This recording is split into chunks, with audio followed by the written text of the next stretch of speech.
Iran, the US, and a World Cup that starts in 3 months. In little over 100 days, the United States will co-host a football World Cup that Iran have qualified for. On Saturday, the US attacked Iran as part of a joint operation with Israel, sparking retaliatory strikes across the Middle East.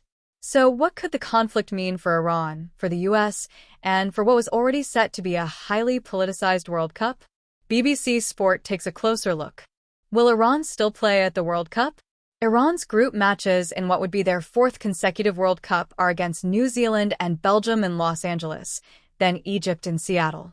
The team were not withdrawn from the competition last summer when the U.S. bombed 3 nuclear facilities in the country, but the head of its football federation has now reportedly cast doubt on their participation. With what happened, and with that attack by the United States, it is unlikely that we can look forward to the World Cup, but the sports chiefs are the ones who must decide on that. Mehdi Taj is reported to have told Iranian television. External. But in the aftermath of the killing of Iran's supreme leader Ayatollah Ali Khamenei, and amid huge uncertainty over the future political landscape in the country, predicting such a decision, or even who would make it, is impossible. For Tehran, this is not a short 12-day war or a contained round of escalation that can be paused and reset, said Dr. Sanam Vakil, director of the Middle East and North Africa program at International Affairs think tank Chatham House. This new stage of conflict is existential and clearly about regime survival. It is also unlikely to end quickly. FIFA, football's world governing body, has said it is monitoring developments, but at this stage, officials are privately saying they expect Iran to be at the World Cup. On Saturday, FIFA's General Secretary Matthias Grafstrom said, "Our focus is to have a safe World Cup with everybody participating." If Iran were to boycott the tournament, FIFA rules dictate they could be replaced with an alternative team from the Asian Football Confederation, AFC. Iraq, who could qualify anyway via a continental playoff at the end of the month, or the UAE, who missed out on qualification, would be favorites to step in. Iran's women's team, meanwhile, are preparing for their first match of the Asia Cup in Australia. The squad trained as planned on the Gold Coast on Sunday. The AFC said in a statement it continued to closely monitor the recent developments in the Middle East during this challenging period. It added, "The AFC's foremost priority remains the welfare, safety, and security of all players, coaches, officials, and fans. In this regard, we are in close and regular contact with the Iran women's national team and officials on the Gold Coast and are offering our full support and assistance."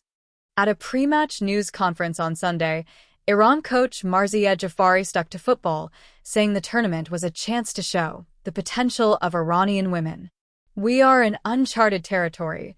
U.S. President Donald Trump last year signed an executive order banning nationals from 12 countries, including Iran, from entering the U.S., citing an effort to manage security threats. World Cup players and coaching staff are exempt. But if Iran do play, there is now likely to be even more scrutiny on safety around the team's matches and the squad's planned training base in Arizona. Security had to be increased at the 2022 World Cup when the country's matches in Qatar, including against the U.S., took place against a backdrop of mass anti-government protests in Iran. During their second match against Wales, there were even confrontations between fans with opposing views about Iran's government, and given Trump's hopes for regime change there, it is possible a similar scenario could play out this summer. "We are in uncharted territory in that we are just over 3 months away from the start of the World Cup, and the hosts have just launched a war of aggression against a participating country," says Nick McGeehan of human rights advocacy group Fair Square. If Iran withdraws its team, an outcome that seems entirely plausible, FIFA is likely to breathe a sigh of relief given the scope for protest and unrest. But even if Iran are absent, security will be even more of a focus, especially given the event will also be used to celebrate the 250th anniversary of the U.S. Declaration of Independence, and Trump is expected to be a highly visible presence, as he was at the Club World Cup and Ryder Cup last year. The conflict began just days after U.S. government officials were warned there could be catastrophic security consequences if the 11 U.S. cities hosting matches do not receive funding that has been frozen amid a partial government shutdown, with preparations said to be behind schedule. There has also been mounting concern over the use of Immigration and Customs Enforcement (ICE) agency at the tournament, and an outbreak of cartel violence in neighbors and co-hosts Mexico. Over the weekend, Andrew Giuliani, head of the White House's World Cup Task Force, praised Trump's strikes on Iran, posting on social media it would make the world a safe place. "We'll deal with soccer games tomorrow," he added. "Tonight we celebrate the Iranian people's opportunity for freedom." However, the conflict in the Middle East is also likely to lead to added scrutiny of FIFA President Gianni Infantino over the close relationship he has forged with Trump. Cup draw ceremony, saying he had played a pivotal role in establishing a ceasefire between Israel and the Palestinians, and that he had sought to end other conflicts. In the few weeks since, the U.S. has taken military action in Venezuela, Nigeria, and Iran, and has hinted at possible further operations in Greenland, fellow World Cup co-host Mexico, and Colombia, another participant in the tournament. In January, Trump also told Cuba to make a deal or face consequences. Trump has fiercely defended his foreign policy, insisting he is acting in the United States' interests.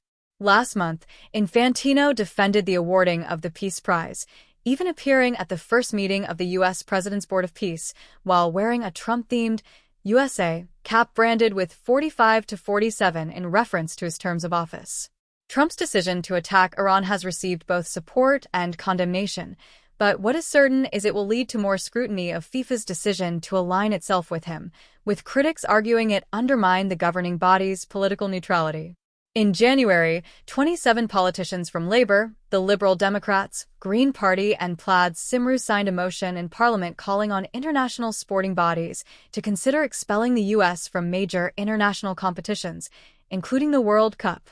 The motion said such events should not be used to legitimize or normalize violations of international law by powerful states.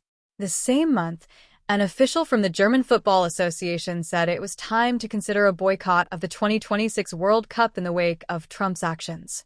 Such demands could now be repeated, and there could also be calls by Gulf states for Iran to be punished for its retaliatory attacks on their territory. FIFA insists, as an organizer of football events, it has a statutory duty to remain neutral, and this is not the first time it has come under pressure over the political actions of a World Cup host.